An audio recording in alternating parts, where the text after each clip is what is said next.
It is time for the great Dave Meltzer's dumb moment of the week.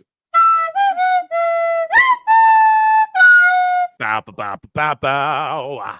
So Bruno tweets out, AEW could take a page out of the WWE marketing book to understand how to promote a brand.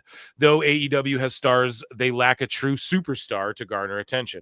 The WWE brand is now bigger than any one star, but they did need superstars too, etc., etc. As we've broken down here on this show, like you can get bigger than WWE, but it is sort of like I don't think any one superstar is bigger than WWE itself. However, Roman I don't think is bigger than WWE itself, but the potential's there, and also he is so big that it doesn't mean you can't be household or mainstream. You just can't get bigger than WWE, and that's a testament to how big WWE and mainstream WWE is right now. Again, a lot of people like to say WWE's not mainstream. No, dork, it is. The indie wrestlers you follow aren't, but anyways, Dave, and I follow more indie wrestlers than anyone, but anyways, Dave Meltzer says they lack the superstar babyface who almost never loses in the headline position. It's what you need badly in a promotion with no many heel beatdown angles. I think he meant to say with so many heel beatdown angles. And then Unpaid Critic says, I thought Ospreay was supposed to be that big star, biggest free agent. Exactly. Why haven't they built Bruv up or any of these guys up as that guy, Meltzer?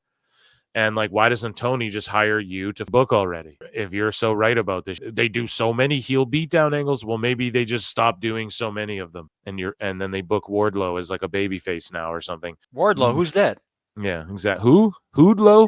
Meltzer reports that Netflix will have very little WWE archive content. Again, I just quote tweeted this and said, Dave doesn't know. He especially doesn't know about wrestling, the wrestling business. He especially doesn't know about WWE, and he especially doesn't know about Netflix or the TV business, right? There's a whole chain of things he don't know a goddamn thing about. He says that they'll have very little, and maybe they won't, but regardless, we can't take Dave at his word here. He doesn't know what he's talking about, especially why would Netflix or WWE tell him any of this?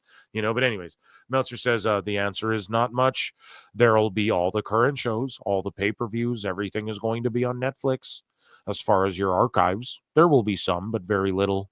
How would he know this at all? When everything starts on January 1st, they're going to have roughly 40 pay-per-views will be the only thing up. Just intermittent, some recent, some from years ago. There'll be no WCW. It's all WWE. No Mid-Atlantic, no Mid-South, no World Class. None of that tape library stuff. People don't really watch a lot of it. So that's what happened. And I mean, that makes sense. They have the WWE Vault on YouTube, which is just drop all that on there and it's perfect. I love that channel. That's like my favorite YouTube channel is WWE Vault. You can just throw that. It's awesome. And it's all good if Netflix doesn't muddy their waters with that whole thing. But what if they do? What if WWE, what if they get to a point? How do you explain this? So the show Heels for Americans or whatever, right, was on this thing called Stars, which was an extension of HBO Max or whatever it was. So you can get HBO, and then Stars, I think, is like you pay extra or whatever, and it's own thing or whatever. Disney has that basically. They have, you go on Disney Plus and they have all their new shows and whatever. But if you click on Marvel or Star Wars, it's like its own thing. It's like its own Netflix for just that stuff within the thing. They have it here where if you have like Amazon Prime, I can also click on like Paramount Plus is like part of it. And that's like, it's whatever is on Paramount Plus. So WWE eventually with Netflix could become its whole own thing. WWE could be like an add-on to Netflix if it does well enough, So, and we're talking years down the line. So no one's talking about that either. I think it's like a partnership too. Netflix isn't going into this like thinking, oh, we're going to test this out for 5 years, give them billions of dollars. And no, it probably won't work out. Like, I'm pretty sure they're looking at this like this is long term here. WWE retains its fans. Netflix is all about we have enough people paying to make all this we're making. We need to just retain all these people and have them not go anywhere. WWE, pro wrestling, retains that core audience. I know I'm harping on this a lot, but yeah, whether Meltzer's right or not, I think he's just trying to find any negative about the Netflix deal. I think Chat and George will agree with me on that. So unbiased journalism from Neckbeard. So Meltzer says Raw Monday did 1.39 million. Bengals Cowboys in competition did 18.65 million. Most viewers of a Monday Night Football game in Week 14 since 01. So there's your reason. And then Sean Ross Sapp says Ralph Wiggum said no 1.4 milli for the Fed. This guy here. So Meltzer gets into it with like Dave Pesner and Bischoff and all that. So Jimmy, and he gets into it with Jimmy Corderas, right? So Jimmy Corderas responds to this Billy Johnson guy and who says, yeah, to be honest, I'm already looking at May when Kenny returns to actually save AEW. LOL. I get your point, though, especially putting myself in a short attention span casual fan. So even this casual is like, yeah, I want Kenny back. Because casuals know who Kenny is. Like if you're a casual, because there's levels to casualdom as well. Like there are diehard wrestling fans who like compared to other people, you'd consider them a hardcore, but like they're casual enough. They don't watch all the time, but they have their finger on the pulse. They know the wrestlers. They know who's in AEW. That would still be considered like a hardcore to like a casual, you know? But like these surface, like these dudes who just like they watch wrestling, but they don't keep up with it all the time. But they're like, I follow AEW and WWE on Twitter or whatever. They know who Kenny is, you know, he's a standout guy. But either way, Cordera says, haha, I too am looking forward to Kenny returning. I get his roots in New Japan, but he is an EVP of the company that can use his star power right now. His first match should be an AEW ring, in my opinion. We've covered that ad nauseum on the show. I put out a video today. Tony Khan is getting cucked by New Japan. Make sure you guys check that out. Meltzer responds to Corderas with a quote tweet and says, January 5th is an AEW New Japan show. Granted, it's weird AEW isn't pushing the match and his return on their TV. Exactly, Dave. You stupid idiot. And what are the Bucks doing? Oh, we're going to go back to New Japan and win the titles. And what's Gabe Kidd and Kenny doing? Working shoot works over there, what they should be doing in their own company. Marie Shadows pointed out better than I can. Follow her goddamn tweets. Go to her YouTube channel. Granted, AEW's not pushing it. Exactly why people don't know. AEW's not pushing it on their TV, so you're expected to know that this is a New Japan cross-promotion show when Kenny's like, AEW doesn't need me right now. I'm just going to wrestle in New Japan. It's stupid, Dave. Even Kenny isn't aligned with you. But he says, yeah, the match and his return on their TV, it's not their TV. It's a pay-per-view, Dave, right? So it's a pay-per-view. So it's not their TV. Oh, pay-per-view's TV. I know, but it's not their regular TV. So he's not returning to their TV. That's the point. But the idea his debut is not an AEW show is incorrect. And then Pesner says, if AEW doesn't announce it or promote it, is it really an AEW show? Boom. And then this guy goes, no, it's not. And Dave's no, that is the answer. And then Bischoff says, Dave is assuming that his audience is as dumb as he is and will buy this comedy. And that's just it. That's why a lot of these dirt sheets too, that's why they feel so threatened, man, because they are used to trying to trick dumb in a stupid. And then there's new people going, whoa, no, you're not going to do that anymore. And they're melting down and they feel threatened and they, Yeah, there's been a changing of the guard. Slowly it's been happening. I've noticed it big time. Yeah, we're chipping away. And it's because it's not like we want these people to go away or be banished. Just around with that behavior. Elitist, gatekeeping, nose down, because that's how they perceive everyone. Meltzer posted about this incredible match, but not the ratings, from the Great Rampage. Or was it the Great Collision? Who knows? Great Rampage. Yeah, the Great Rampage. Okay. Right? I thought it was the Great Asshole. So Dave Meltzer says, heard Kyle Fletcher and Mark Briscoe had an incredible match in St. Louis. By the way, I'm looking for reports from that show. So he didn't even, I heard, and I'm looking for reports.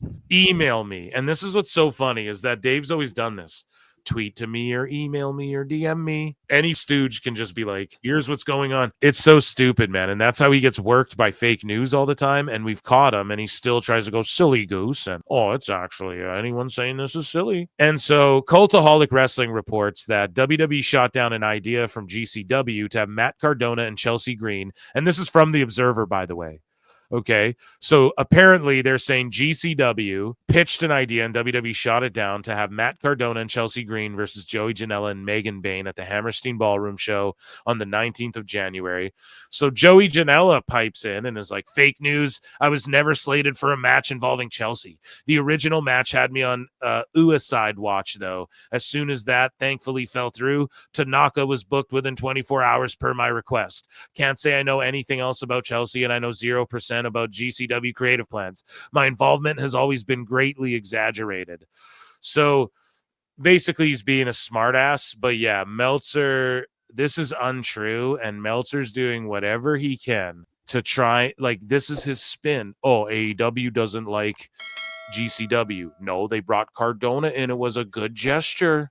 When really, that's like, bro, if that's a good gesture, then let me walk into your house, say, yo, coach, put mud all over him, spit in your face and give you a little slap on the ass, like, what the man? That's so disrespect. And then he's trying to make it WWE doesn't like GCW, actually. That's what he's trying to make it.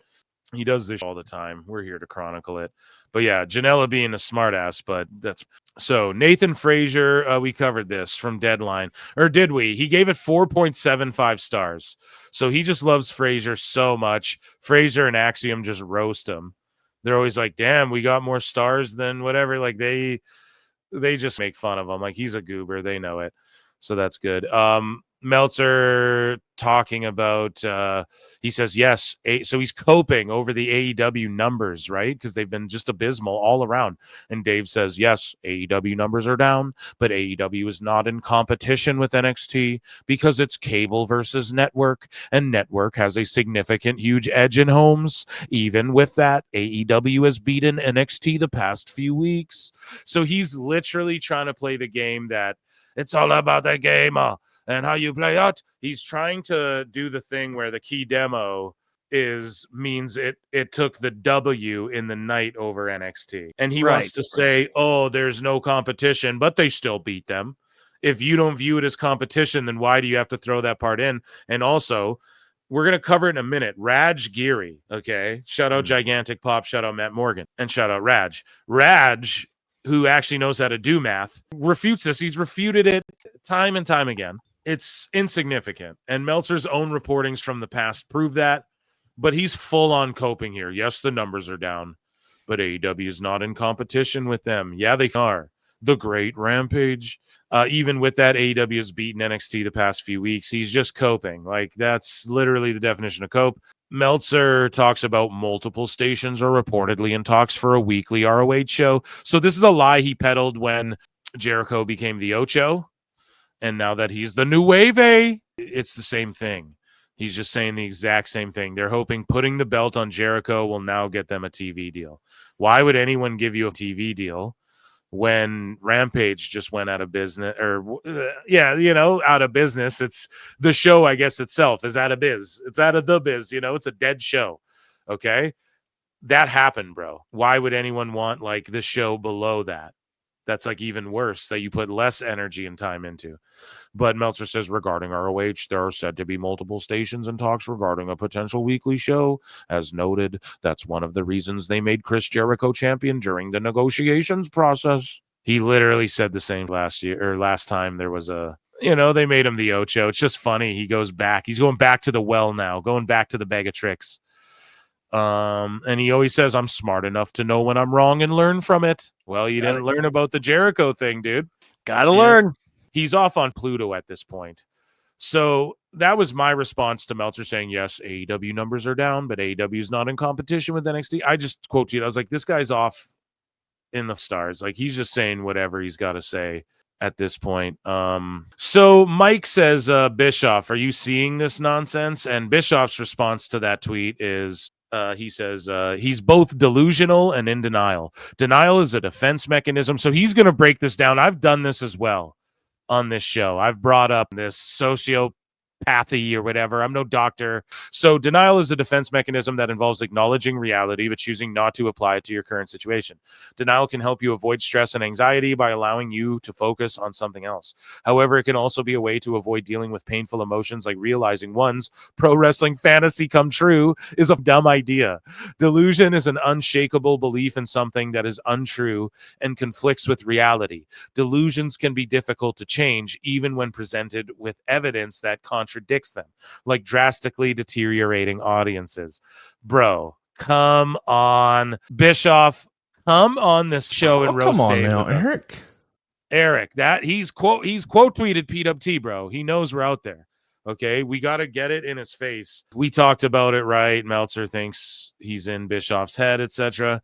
And so Neckbeards responds to the AEW not being competition. Here's a past tweet All those people saying WWE doesn't consider AEW competition sure look foolish tonight. And then now it's, yes, AEW numbers are down, but AEW is not in competition with NXT, so he's so foolish. So here's some Steiner math for you folks. After Nexstar Media Group took control of the CW, it hasn't fared well in the ratings. Only about 453,000 people on average have been tuning in to the network during prime time, according to the Nielsen data. So NXT's bringing their ratings up, bro, as well. Whereas AEW's bringing their ratings down. Why? Because their ratings are down. So in 2023, the average number of viewers for TBS was around 790,000, which is a decline in line with the overall trend of broadcast networks, but less people are watching CW. So Meltzer's like, it's available in more places. Yeah, but less people are choosing to use them, to watch them. Just overall, dude. You can't say AEW has nothing to do with that, whereas NXT, the direct opposite is happening. And you can definitely say that WWE and NXT has something to do with that on the CW. Even Dutch Show saying they competing with TNA now, bro. Acknowledge me. Phil's always on point, bro. Like, I'm telling you, in this episodic, like I've been saying all this before everyone else, and shout them out. Love those guys. But yeah, I said it so long ago. You guys, they're in competition with TNA, GCW, MLW. That's their competition. They're not in competition with WWE. That's a fallacy. So Dave Meltzer, this is why Meltzer said what, and he put this out here. Dave Meltzer says the top 2 matches for WrestleMania 41 will probably be, and this is just his fantasy Mark booking because he's a Mark who lives in a fantasy world. He says The Rock versus Cody Rhodes, okay, Roman Reigns versus Solo Sikoa, and then Wrestle Features is like, I highly doubt Reigns versus Solo will take 8 months to book. Exactly. At least not the first match, and then boom, they announce it for January 6th. So Meltzer just looks so dumb, his dumb fantasy booking all the time. They book it for the tribal warfare, tribal combat on the debut Raw. That is hilarious, man. Didn't even give it time to age. Just hit him. Bam. Yeah. Bam, dude. Smacked him right in the chicken lips. And so Meltzer's having a meltdown. Shout out Heel Uzi, by the way, who's always dropping great bombs, showing me love.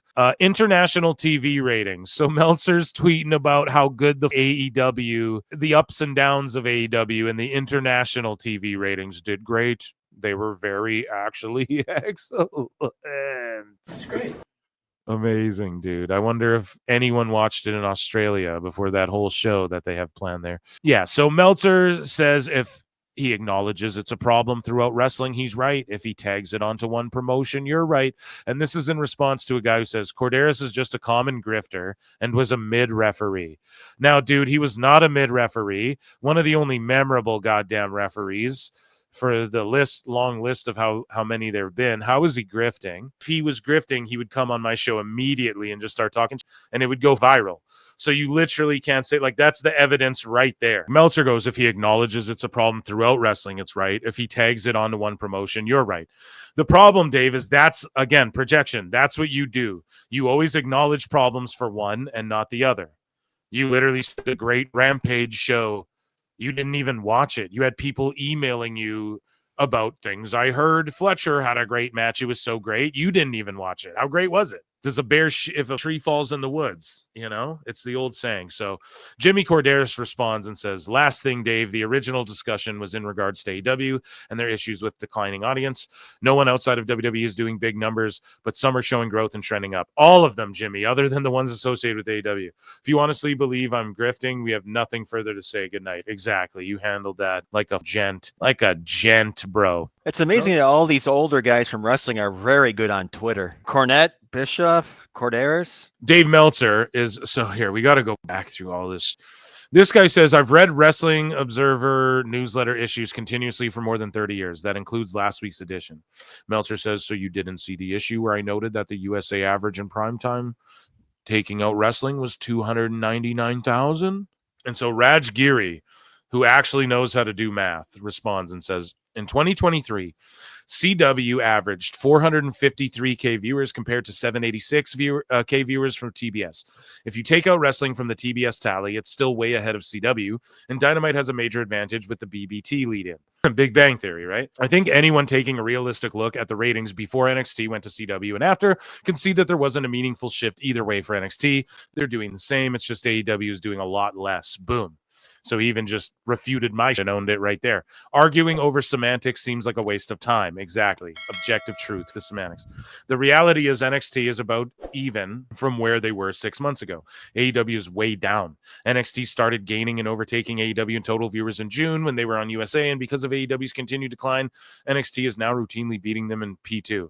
In 18 to 49, AEW still has the edge, but it's now very close, and if the trajectory doesn't change, NXT will start winning consistently in the demo sooner than later. And that's what we're always trying to say, Dave, you dumb. We're trying to warn you before it gets to the point that then they lose the key demo. You just keep making excuses and going, we'll see the key demo, and that's where but it's going to change is what we're trying to tell you. In like 6 months, that will be different. And then what? Then what is the new excuse? You're just going to keep saying this and spiral. We're trying to point out to you, Dave, it's going to be, right now, the key demo's better. Great. I know you're clinging on to these little arguments, but they don't matter in 6 months, bro. And that's what we've tried to warn against. If Tony doesn't adjust now, then it's going to, with the creative, it's going to be so bad in a year, it'll be all up, man. That's what people have tried to warn, and you guys just resist so much. It's crazy, bro. Kids sit at dentists better than these guys are willing to accept criticism for their dream promotion here. So Eric Bischoff goes in on Meltzer and Tony Khan. I said it earlier, but Conrad's like, oh, come on now, Eric. That's not very fair. Oh, come on now, Eric. He's like, I can't see AEW doing only 450,000 leading up to All In. And it's like, Conrad, they're already doing 5 whatever, dog. Like a year before Bischoff expected it. What the do you think they're going to do during the playoffs? And he points that out. And right now they're doing like NBA midseason tournament as well. And people are blaming that. And it's like, imagine the playoffs, bro. I don't know. He's crazy. All the way back to when they launched AEW. Everything was about all over WWE. Tony Khan and Dave Meltzer created it. Yep. Dave Meltzer perpetuates it. By continuing to make excuses and spin and just say the dumbest in the world while defending AEW. And the more Dave Meltzer does it, the more people turn against the brand. I think Dave Meltzer is probably the worst thing that could be associated with that brand because he continues to say that. He is. He absolutely is, man. I've said it. They got a distance from Dave. Dumbest. Distance from Dave. Distance from Dave. Sounds like a rom-com or something. Which all it does is stir people up to be even more anti. Dave and that lady he put a banana on or whatever. You guys know that story? You remember that? He probably does a better job of turning people off to AEW than any of my comments do because he's so transparently stupid and trying so hard to make it look like Tony Khan is a success. The show is an embarrassment to the genre, and Dave Meltzer does everything he can to try to spin it. And every time I don't know how much more credibility one person could lose, but it's fun. I love with him. And we all the way back, and we covered it. And if you love with him so much, Eric, come on PWT and let's do a Dave Meltzer's dumb moment. Oh, come on now, Eric.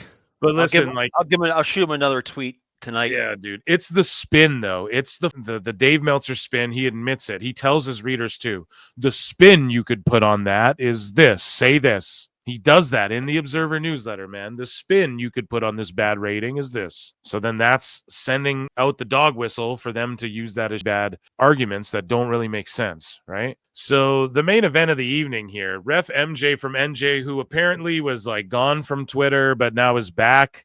And now has this new thing called WrestleGraphs, and AEW blocked them for posting stats about them, I guess. I don't know. Shout out our guy MJ. So this person tweets, TNA did 2 million, and they were in a soundstage with just over 1,000 people. That's facts, right? No lies detected there. So then Meltzer goes, in what year? Comparing TV numbers to even 2 years ago is a fallacy, let alone 15 years. AEW's revenue is 4 times higher now, 6 times higher next year. What? AEW's worst, their worst, AEW's worst, pay-per-view numbers blows away TNA's best. TNA's best live attendance was 8,000 in London, and AEW did 81,000 paid. It's just not true. It was less than that. No, but even if it was that much, good for them. However, that has nothing to do with him saying that they've done 2 million. But then Ref MJ goes, wait a whole minute and get a stopwatch for it. Dave Meltzer has access or knowledge of how much more profitable AEW will be next year than prior years, but he can't get his subscribers all-in tickets distributed as of insert date here. So listen to what they're pointing out. This guy has all this info, and this is what Bischoff sort of pointed out. It's what I allude to all the time in the show. Unless Meltzer's bought into this company, how does he even know any of this? Do you know what I mean? Like, how would he know their profitability? How would he know 6 times? How would he know they're going to get 8 million? They'll have the second most profitable, 852 million at the end of 2026. Number 2 promotion. I study. Like, how would he know all that unless he's bought into this company at like 3%? And the rumors are like Jericho's bought in, and some of these people were given equity and stuff like that. Dave can't tell us how many all-in tickets are distributed, but he knows how much monies they're going to make and all this. He's just talking out of his ass. Don't let Dave gaslight you this upcoming year with they'll be the most profitable in history. There'll be no evidence of that. No one knows unless it's public, unless Dave's bought in or he's lying. I pick lying. 2, they can't get Ring of Honor subscriber numbers. Exactly. No one can accurately get what the Ring of Honor subscriber numbers are either for Honor Club anymore. That's the problem. Okay. 3 accurate pay-per-view buys for AEW, which Meltzer for sure knows because he knows those numbers about everything. Actual gate number of pay-per-view events, their actual revenue, roster expenses, or losses to date. Meltzer's never speculated on how much the roster costs because that would blow up everything in his face. All this he's talking about, they're profitable. He knows if he even speculated on what the roster is. Someone find me him even going, well, if you add up this and what I think this and what I've heard this. He refuses to do that. Why? Because he knows that'll blow up this whole, they're profitable. Trust me. I'm in the meetings. I've seen it with my own 2 eyes. The best guys, Tony Khan. And that was a Dave Meltzer's the great Dave Meltzer's dumb moment of the week.